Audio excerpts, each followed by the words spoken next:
Do you want to know how I ruined the greatest relationship of my life on my own? This one is going to be huge, so buckle up. I'm Tina, a 28-year-old woman, and I'm going to share with you how I was duped by my own fears into leaving a man who genuinely loved me, only to discover what I had thrown away far too late.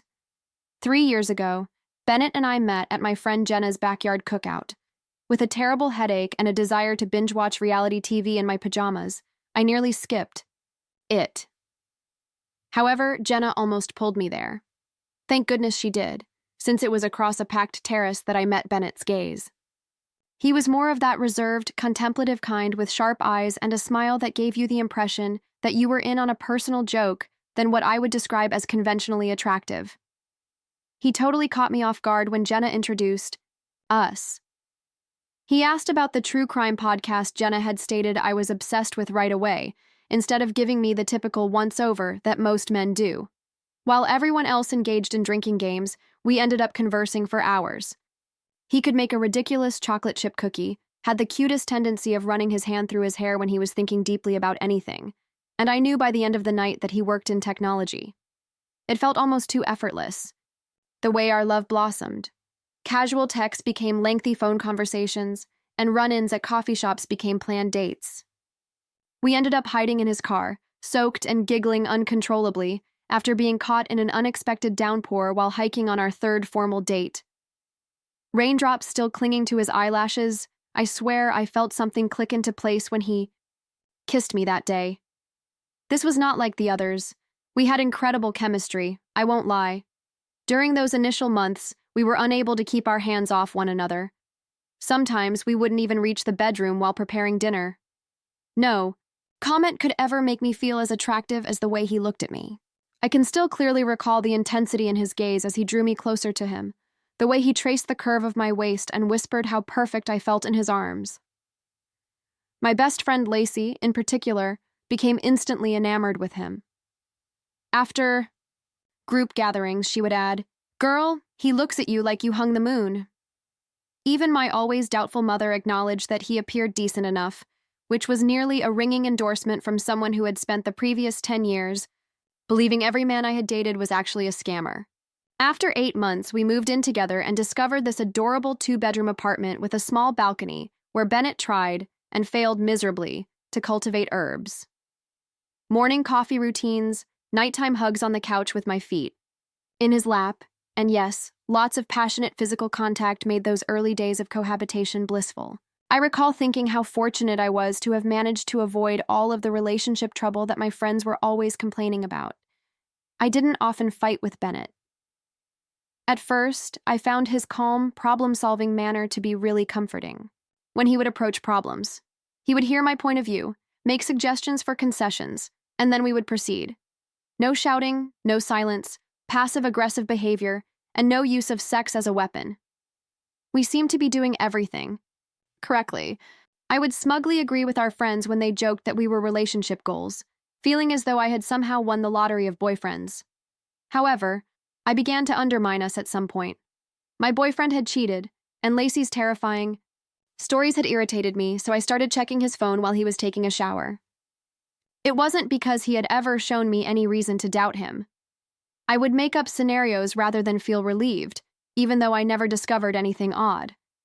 Perhaps he erased the questionable texts, or perhaps he had a second phone. In retrospect, that was the start of the end, although Bennett had nothing to do with it. Eventually, the uncertainty I was sowing would become a forest that I was unable to see through. At first, I hardly noticed the weight because it was creeping on so slowly. It began when I received a promotion at work.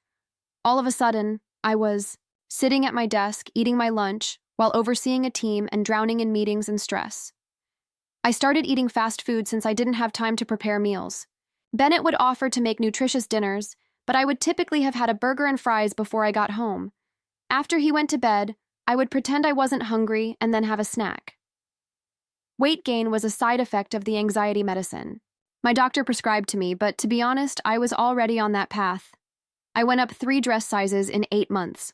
My chin had doubled, my once-defined waistline had vanished, and my face appeared swollen in pictures. I would leave stores, crying and with nothing, unable to find anything that didn't make me appear like I was wearing a tent. Shopping became a nightmare. Bennett made no remarks whatsoever about my shifting figure, and in some ways, that was worse than if he had simply spoken. Unspoken judgment weighed heavily on his quiet. "Oh, I made brownies, but maybe we should skip dessert tonight," his mother would offer with this phony, worried smile when we went to his parents' house for Sunday dinner. Bennett would simply sit there without saying anything to me or instructing her to move away. My wrath increased with every quiet drive home. Our physical connection underwent a significant transformation. The impromptu, passionate encounters waned until they were almost non-existent.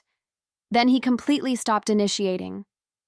Whenever I tried, he would claim to be exhausted or under stress from his job. I eventually gave up trying as well since the rejection hurt too much.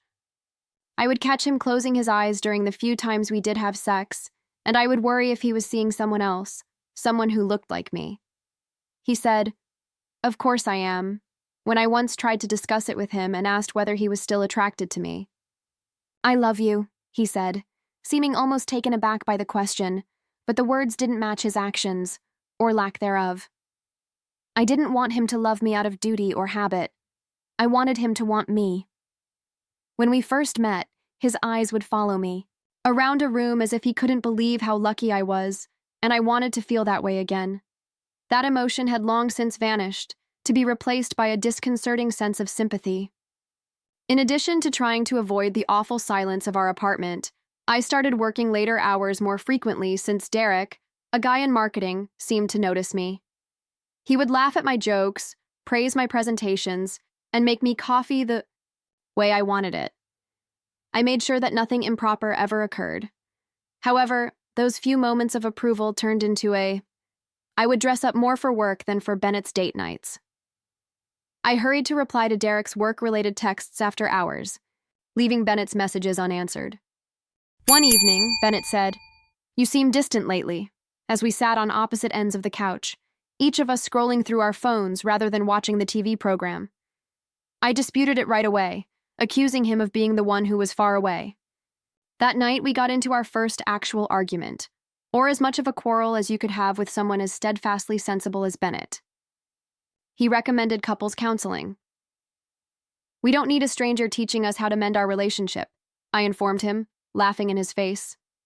I was actually afraid that a therapist would see right through me. During this time, Lacey's and my friends served as my echo chamber.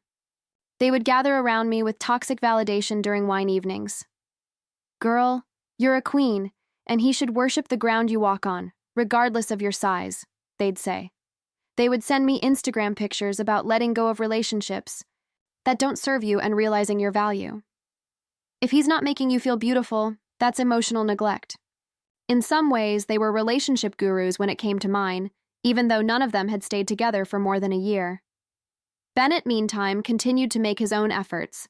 I would decline his suggestions for weekend walks, saying I was too exhausted.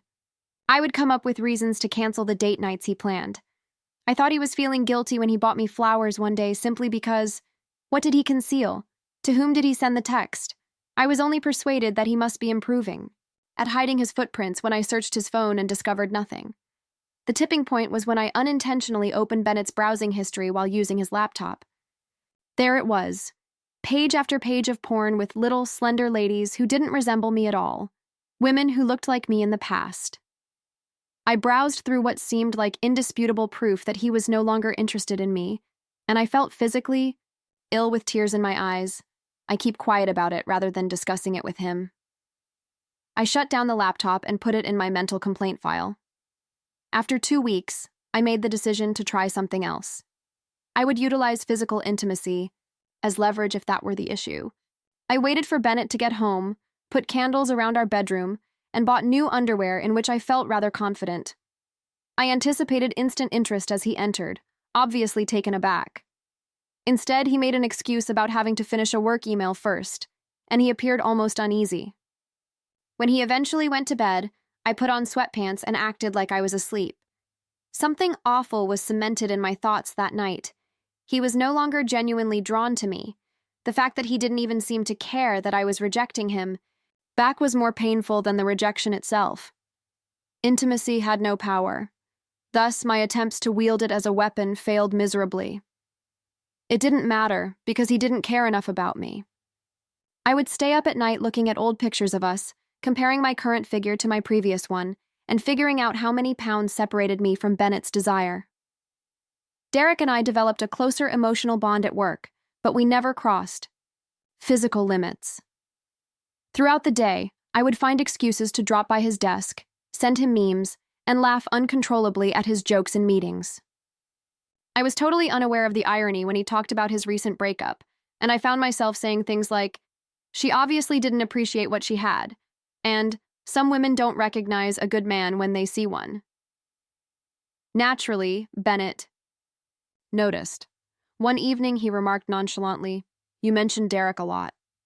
His tone was subtly accusatory, but it was clear. I exploded, turning the issue back on him rather than diffusing it.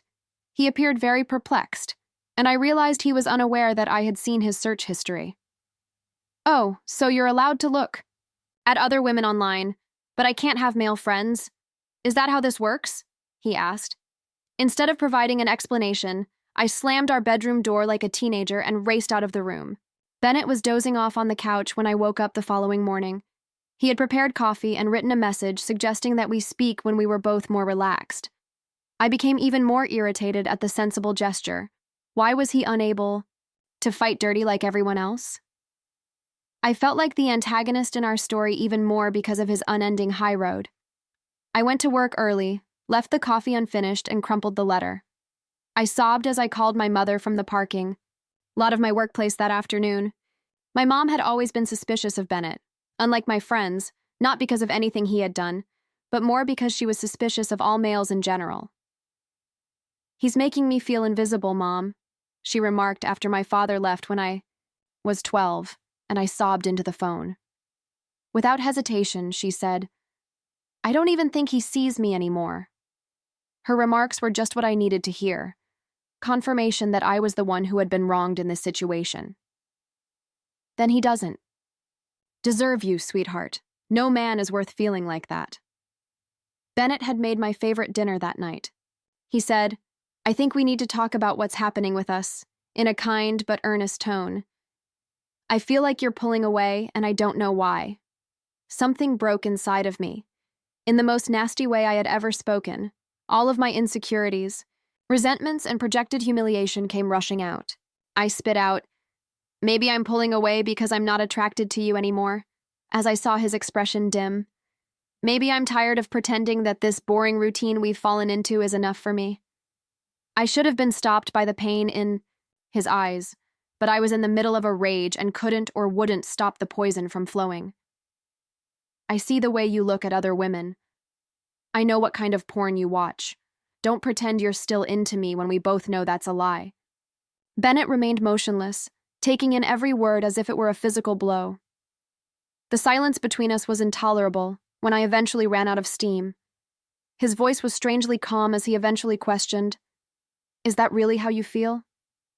I nodded, already feeling guilty about what I had said, but I was too proud to retract it.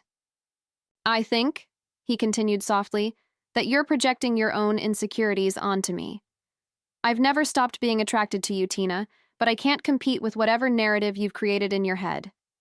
He recommended that we attempt couples therapy once more. I gave a sour laugh. "So I can pay someone to tell me why you don't want to touch me anymore? No thanks." We didn't actually hear each other as the conversation went back and forth in agonizing circles for an additional hour.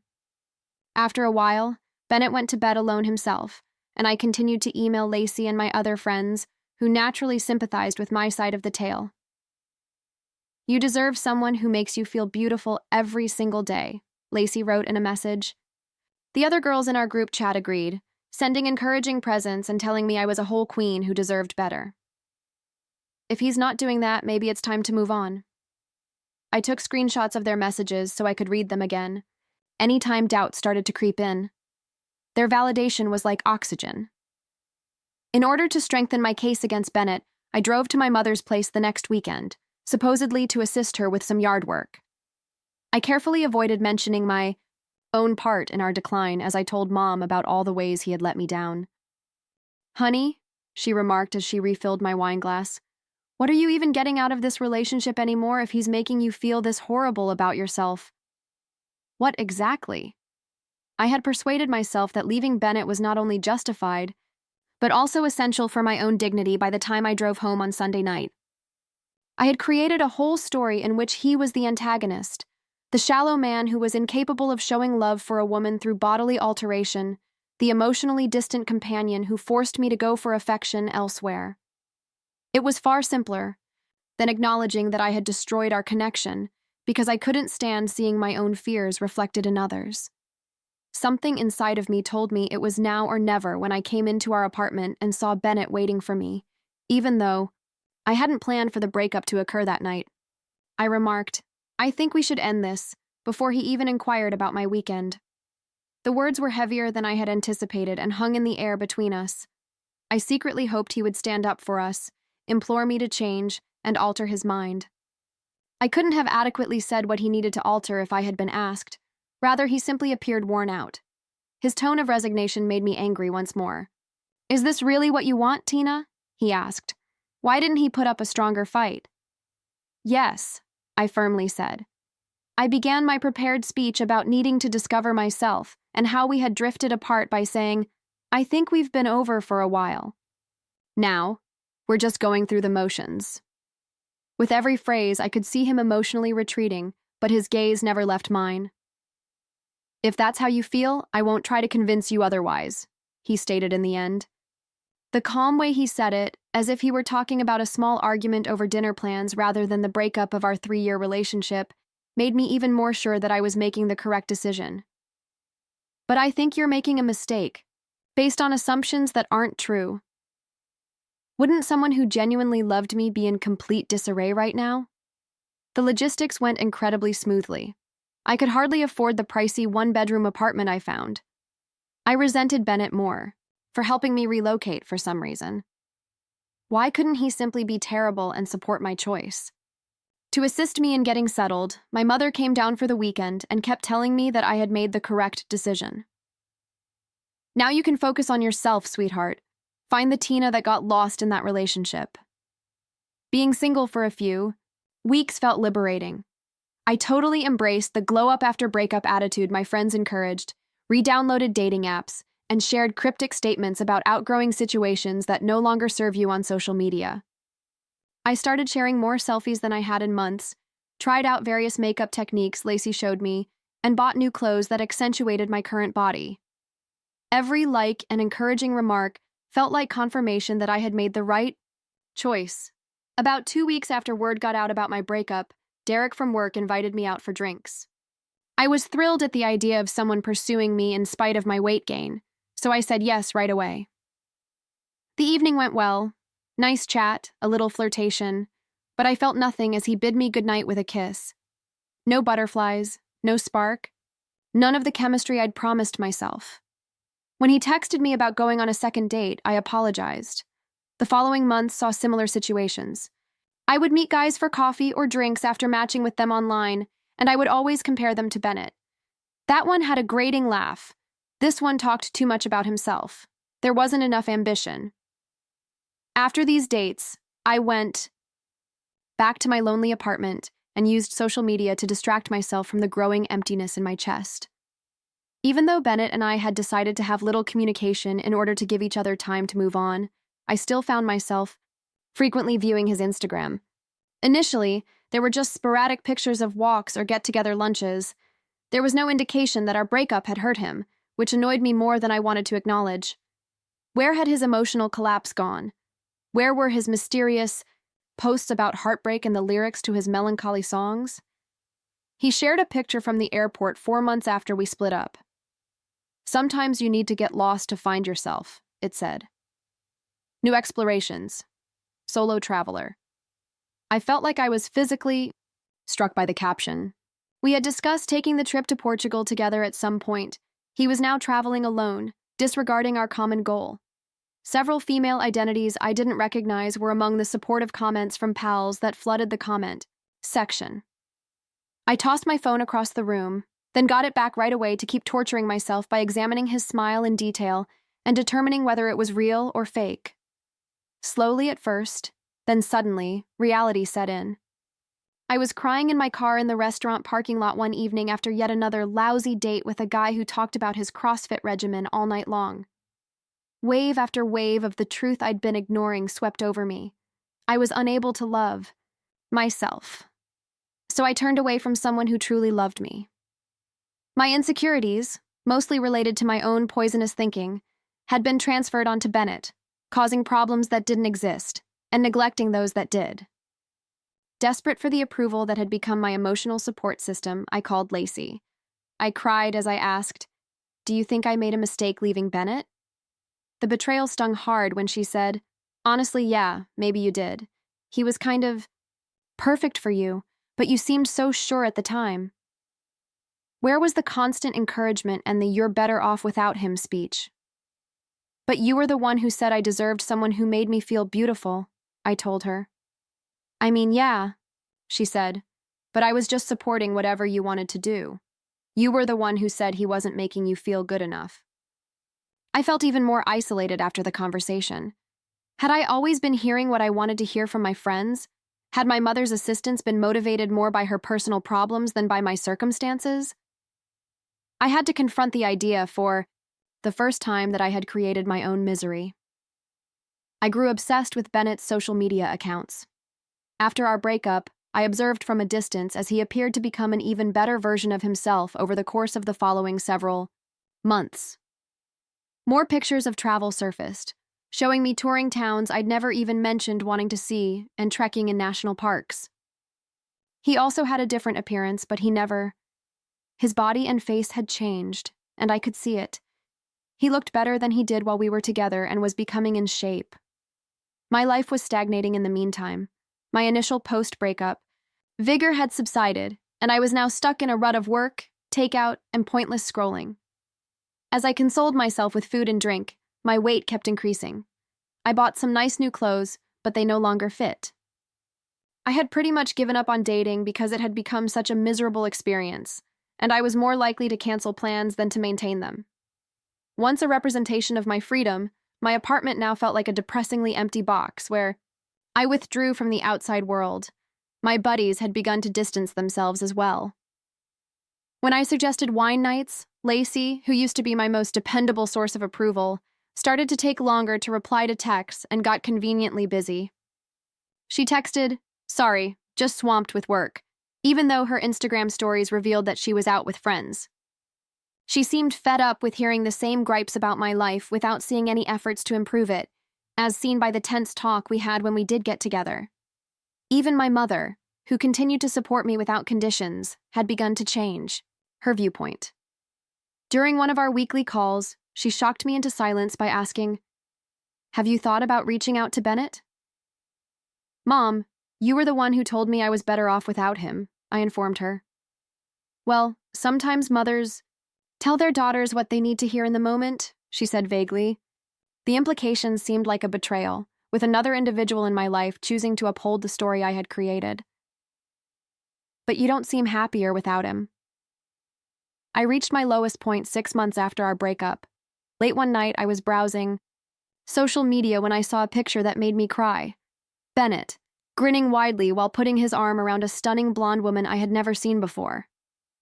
Both of them appeared to be glowing in the golden hour illumination at the rooftop bar where they were. The tagline was straightforward: "Good times with good people." It was not overtly romantic, but their body language was very clear. I stalked this woman's profile for hours that night, evaluating myself against her in every aspect. She had an athletic build that suggested she truly enjoyed exercising rather than putting up with it, and she was fit but not tiny. Instead of the professionally staged filtered selfies that dominated my feed, her page was full of pictures of trekking, food experiments, and sincere smiles. She gave off an air of authenticity that left my meticulously manicured internet presence feeling pitiful and hollow.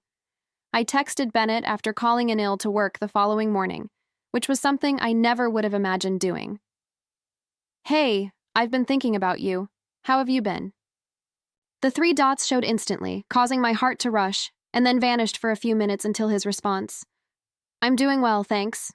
Hope you're good too," came through, the politeness of it. It seemed like a door was shutting forcefully in my face when there was no emotion at all or invitation to carry on the talk. I was unable to resist. I missed our conversations. Perhaps we could go out for coffee sometime? The response took considerably longer this time. I don't think that would be a good idea right now, Tina. I've moved on, and I think it's best if we both continue on our separate paths. Every word felt like a small knife. He had, of course, moved on. I had been tormenting myself with proof of his happiness without me while I watched it unfold live on my phone screen. I made the disastrous choice to text once more that evening, while downing 3 glasses of wine and a pint of ice cream. I immediately regretted it, but it was too late to undo. Is it because of her? The blonde in your photos? You moved on pretty quickly. He was unusually direct in his reaction. The finality of it left me crying on my kitchen floor. This is exactly why coffee isn't a good idea. My personal life isn't your concern anymore, Tina. You made that choice. After a pause, I hope you find whatever it is you're looking for. I fell into a dark hole in the days that followed. I slept too much and not enough, disregarded texts from the few friends who were still checking in on me, and called in sick once again. My apartment turned into an archaeological record of my downfall, with dishes piling up in the sink, laundry overflowing the hamper, and takeout containers reflecting my mental state. Every peek at Bennett's successful life served as a reminder of all I had thrown away, to the point where I could no longer even bear to glance at social media. The most surprising source was the wake-up call. When my usually encouraging mother unexpectedly came up to my flat, she took one glance at my condition and that of my apartment before saying something she had never uttered before. Tina, this has gone far enough. You need to take responsibility for your choices. But Mom, you were the one who— Yes, I encouraged you to leave because you convinced me he was making you miserable, she said. Her comment struck with the unique anguish of truth. But I'm starting to think you were making yourself miserable and he was just a convenient target. You can blame me, you can blame your friends, you can even blame Bennett. But at some point, sweetheart, you have to look in the mirror. She spent the weekend helping me clean my apartment and listening to me as I finally let myself talk about what had happened. How I had misread Bennett's patience as indifference. How I had projected all of my insecurities onto him. And how I had created problems where none existed because it was easier to avoid acknowledging that I was the issue. Bennett shared a new picture of himself and the blonde woman on a tropical beach a week ago. She was wearing a ring that was clearly significant because of the way it caught the sunlight. They were traveling to Bali, where we had always discussed going to eventually. The caption simply said, she said. Indeed, there were a ton of congrats in the comment section, including a few from people who had previously supported me but had progressively moved toward him following our breakup. Lacey eventually acknowledged, "You lost a good one," at our most recent catch-up. She shrugged when I reminded her of how she had supported me, saying, "If I'm being honest, we all thought you were crazy at the time, but you seemed so determined." I was just supporting my friend. What was I supposed to say? I am now alone, in my expensive apartment, which I can hardly afford, and I am idly browsing through dating apps, knowing that none of the men will be able to compare to the one I threw away. Despite my feeble attempts at dieting, the bathroom scale taunts me every day, and the number keeps rising. Now that she's grown weary of my refusal to proceed, my mother calls me less. Most of my pals have moved on to more constructive social networks. The most difficult reality is that Bennett's love for me has never diminished. I stopped loving myself because of my weight, and I also found it hard to imagine that anyone else could love me. I therefore pushed, tested, and undermined until I produced the very result that I was most afraid of. All I have left now is regret and the agonizing realization that I did this to myself. Why couldn't I see what was right in front of me until it was gone forever? Is the question that keeps coming back to me not, why didn't he love me enough?